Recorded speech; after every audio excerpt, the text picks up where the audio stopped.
সকাল সবাইকে অনেক শুভেচ্ছা। আর শিউলি অফিসিয়াল ব্লগে সবাইকে স্বাগত। তো আজকে এখন থেকে ব্লগটা আমি শুরু করছি। এই যে দুপুরে রান্না করছি, আজকে আর মাছ হবে না।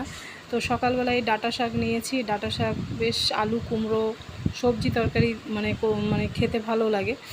আর করব ডিমের ঝোল, তো ডিম সিদ্ধ বসিয়ে দিয়েছি। আর এদিকে আমি সবজিগুলো কেটে নিচ্ছি। তার মধ্যে আবার একটু চিচিঙ্গা ভাজবো দুপুরে। আর এই সবজি তরকারিটা করব, আমি একটু মটর ডাল ভিজিয়ে রেখেছি, ওই ডাল বেটে বড়া করে ওই সবজি তরকারির মধ্যে দিয়ে দেবো, তাহলে খেতে বেশ ভালো লাগবে। আর মটর ডালটা আমাদের বেশিরভাগই খাওয়া হয়, কারণ মটর ডাল ছাড়া আমাদের অন্য ডালটা তেমন খাওয়া হয় না, মুগ ডালটা আবার সহ্য হয় না। আর ওদিকে মসুর ডাল বাবা খেতে পারে না, যেহেতু ইউরিক অ্যাসিড আছে। তো সেই জন্য মটর ডালটাই আমাদের বেশি খাওয়া হয়, আর ছোলার ডালও তেমন খাওয়া হয় না।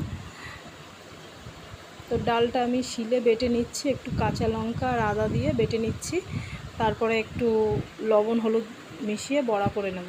তো এদিকে আমি তরকারি দুদিকেই বসিয়ে দেবো, কারণ অনেকটাই দেরি হয়ে গেছে। সেই জন্য এদিকে ডিমের ঝোলের আলু কেটে নিয়েছি, একটু মাংসের আলুর মতো বড় বড় করে কেটে নিয়েছি, বেশ ভালো লাগে। তো ডিমের ঝোলটা করছি, সেই জন্য আলুটা একটু ভেজে নিচ্ছি। আর এদিকে যে চিচিঙ্গা কেটে নিয়েছি, একটু লবণ আর হলুদ দিয়ে ভাপিয়ে নিচ্ছি। আর চিচিঙ্গা ভাজাটা আমি বাপের বাড়িতে বেশি খাওয়া হতো, এখানে তেমন খাওয়া হয় না। তো ভাবলাম আজকে একটু চিচিঙ্গা ভাজা করি। আর এদিকে তো বৃষ্টি নেমে গেছে, দেখো কত সুন্দর, এতদিন পরে বৃষ্টি নেমেছে, এত ভালো লাগছে। যা গরম পড়ছিল, এই গরমটা এবার একটু কেটেছে। তো মিষ্টু আর ওর বাবা দুজনেই নেমে গেছে বর্ষাতে, আর আমি আর নামতে পারলাম না, যেহেতু রান্না করছি, সেই জন্য অনেকটা দেরি হয়ে গেছে। আর এদিকে দেখো ডিম ছাড়াতে গিয়ে ডিমের খোলা কিছুটা উঠে গেছে, তো ওটা হয়তো আমাকেই খেতে হবে, কারণ মিষ্টুকে দেয়া যাবে না, মিষ্টু তো খাবেই না। আর এদিকে এই যে চিচিঙ্গাটা অনেকটাই সিদ্ধ হয়ে গেছে, তারপরে ফোড়ন দেব। তো এই যে ডিমও ভাজা হয়ে গেছে, আলুও ভাজা হয়ে গেছে, এখন আমি তুলে তারপরে ডিমের ঝোলটা বসাবো। আর এইদিকে আরেকটা কড়াইতে বসিয়ে দিয়েছি, চিচিঙ্গা সেদ্ধ হয়ে গেছে, সেই জন্য এই কালো জিরে আর পেঁয়াজ দিয়েছি একটু তেলে। তো অনেকটাই সাদা তেল ছিল, আগের দিন লুচি ভেজেছি, সেই জন্য ভাবলাম ওই তেলেই একটু ভেজে নিই চিচিঙ্গাটা। তো এই যে চিচিঙ্গা ভাজা অনেকটা ভাপানোর পরে অনেকটাই কমে গেছে, তো ঠিক আছে, অল্প অল্প করে খাওয়া হবে। তো এদিকে এই যে একটু জিরে ফোড়ন আর পেঁয়াজ দিয়েছি, ঘষে দিয়েছি, ওই গ্রেটারে ঘষে একটা বড় মাপের পেঁয়াজ দিয়ে দিয়েছি। পেঁয়াজটা অল্প ভাজা হওয়ার পরে তারপরে আমি টমেটোটা দিয়ে দিয়েছি। তো টমেটো না দিলে বেশ ভালো লাগে না তরকারি, বিশেষ করে ডিমের ঝোল মাংসতে টমেটো না দিলে ভালো লাগে না। তো সামান্য একটু লবণ দিলাম যাতে টমেটোটা গলে যায়। আর এই যে আদা কাঁচা লঙ্কা বাটা রসুন একসাথে বেটে আমি এর মধ্যে মশলাটার মধ্যে দিচ্ছি। তো মশলাটা ভালো করে কষিয়ে নিতে হবে, না হলে আবার কাঁচা গন্ধ বেরোবে। আর একটু হলুদ দিয়ে দিচ্ছি, হলুদ গুঁড়ো লঙ্কা গুঁড়ো একবারে দিয়ে তারপর আর একটু কষিয়ে নিচ্ছি। কাশ্মীরি লঙ্কার গুঁড়ো দিচ্ছি, কারণ আমরা তো ঝাল বেশি খাই না। আর একটু জিরে গুঁড়ো দিয়ে দিলাম, দিয়ে তো সামান্য একটু জল দিয়ে দেবো, কারণ না হলে মশলাটা পুড়ে যাবে। তো একবারে লবণও দিয়ে দিলাম, আর সামান্য জল দিয়ে ভালো করে আর একটু কষিয়ে নিচ্ছি। আর আলুটাও দিয়ে দিলাম, কারণ ডিমটা এখন দেব না, আগের দিন ডিমের ঝোল করতে গিয়ে ডিমটা এর মধ্যে দিয়েছিলাম, কিন্তু নাড়াচাড়া করতে গিয়ে সেই কুসুমটা বেশ বেরিয়ে গেছে, সেই জন্য এখন ভাবলাম ডিমটা দেব না। তো এই যে জল দিয়ে দিলাম ভালো করে কষিয়ে, খুব বেশি ঝোল হবে না।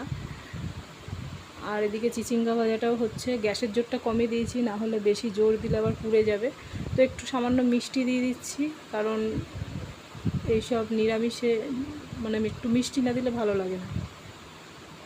তো এই যে ডিমের ঝোল ফুটে গেছে, তো এখন আমি ডিমগুলো দিয়ে দিচ্ছি।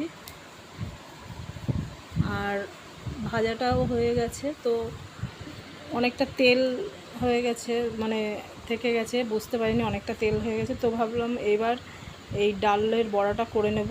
তো সামান্য লবণ আর হলুদ দিয়ে দিয়েছি, আর লবণ আর হলুদ মিশিয়ে এবার একটু ছোট ছোট করে বড়া করে নিচ্ছি। তো এরকম বড়া বেশ মটর ডাল ডালের পকোড়াও ভালো লাগে, আর মিষ্টু এরকম বড়া খেতেও ভালোবাসে। কিন্তু ওকে দেখানো যাবে না, তাহলে এখন আবার কি বলবে আমাকে দাও। তো এই কটা বড়া তরকারিতে না দিলেও তরকারিটা ভালো হবে না। ডিমের ঝোলটা প্রায় হয়ে এসছে, তো আলুটা সিদ্ধ প্রায় হয়ে গেছে, আর এদিকে ডালের বড়াও হয়ে গেছে। তার মানে এখন তরকারিটা বসিয়ে দেবো।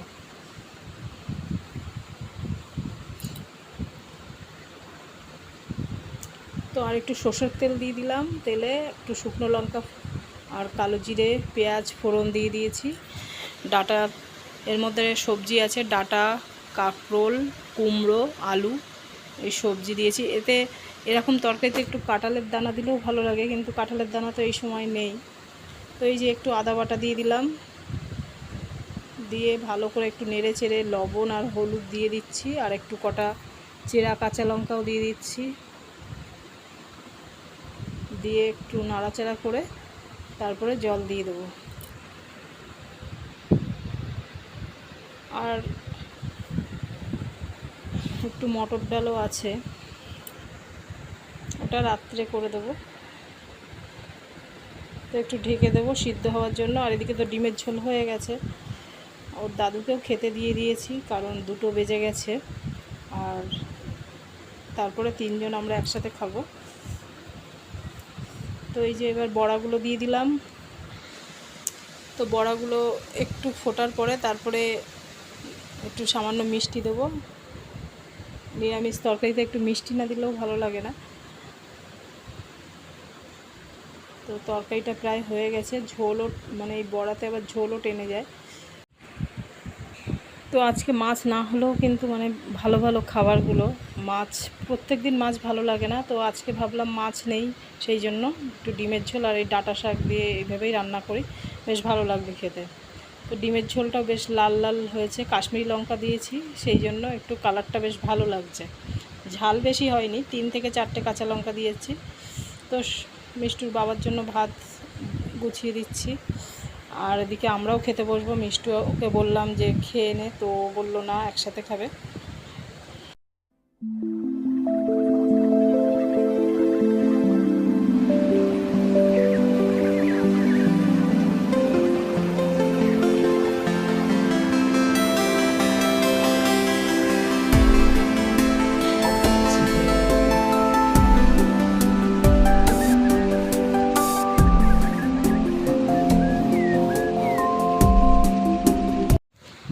আজকের মতো ভিডিওটা আমি এখানেই শেষ করছি, আর বেশি বড় করছি না। তো ভালো থাকবে সব।